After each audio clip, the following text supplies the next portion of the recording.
We are Bob and Candace Kosterko. We live in Boston, within walking distance of Old South Church. When Nancy asked us to write a reflection about our giving story for Epiphany and Stewardship Month at Old South, we hesitated at first to say yes, and here's why. Truthfully, we're kind of camera shy. We are very camera shy. But second and more importantly, we have always been quiet givers, humble givers who take their cue from the 6th chapter of Matthew. Be careful not to practice your charitable deeds in front of people in order to be noticed by them. When you do your charitable deeds, don't blow a trumpet before you like the hypocrites do in the synagogues and in the streets, so that they will be praised by people. When you give, don't let your left hand know what your right hand is doing, so that your giving may be done in secret, and your Father, who sees in secret, will reward you. Now, that isn't to say that we are reluctant to talk about our Christianity, or our membership at Old South, or how much time we spend at the church. Family, friends, and colleagues have all heard about us ushering or singing, or when we had to sneak out a little bit early from work to get to a committee meeting on time. But talk about what we give financially, or even why we give, that isn't something we are as quick to share. So why are we talking about our giving today? About 12 years ago, a choir from Tanzania visited Old South. They were on a tour sponsored by a UCC church in Framingham. The purpose of their tour was to raise funds for drilling freshwater wells near schools in their village. We were impressed by the simple solution of using hand-operated pumps to provide clean water. By the end of their presentation, we were so moved, we decided to donate a well ourselves. We didn't tell anyone about our gift to the Africa Exchange Project. It just wasn't our way. A year or so later, the subject came up in one of my Bible study groups. We were asked to talk about something charitable we had done recently. I told our story of donating the well. Quinn Caldwell, who was the group leader, asked why Candace and I hadn't talked about the well earlier. He thought that perhaps if others had heard our story, it might have inspired them to make similar gifts. Recalling that comment encouraged us to say yes and share our giving story today. Why do we give? Well, that's what we saw our parents and our grandparents do.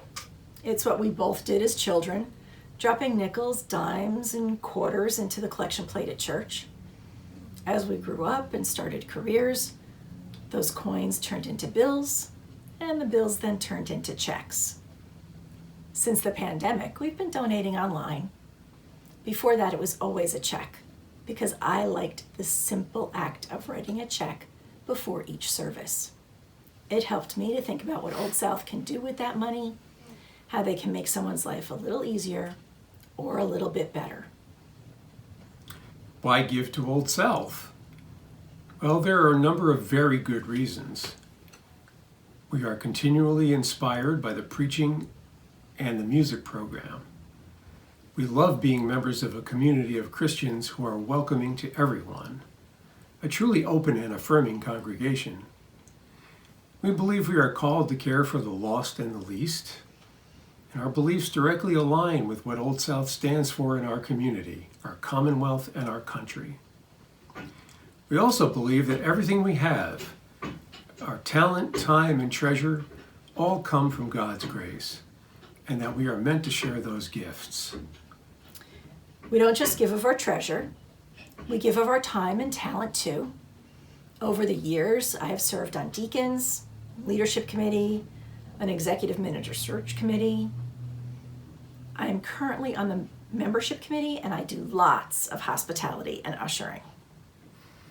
And I sing with the festival choir, serve on the music committee. I have taught Bible study groups and served on the Minister of Music Search Committee. We've both represented Old South at GBIO meetings. We volunteer to prep food, serve, or clean up for special events, and occasionally we protest peacefully for social justice at the State House and other locations. Why do we pledge? We pledge because it keeps us accountable to ourselves and our commitment to Old South. We understand that pledging allows Old South's financial teams to create a realistic budget which promotes the church's missions of justice, mercy, and beauty. How do we decide how much to give? At first, we simply dropped cash in the collection plate whenever we attended a service. Once we knew we had found our new church home, we started writing checks. We started with a modest amount, and then as we learned more about the ways Old South used that money, we increased the amount. One stewardship season, Nancy asked folks to give until it felt good. So that's what we do. Adjusting our pledge annually so that it not only feels good, but it feels significant. We met or surpassed our pledge goals every year, even through job losses for one or the other of us.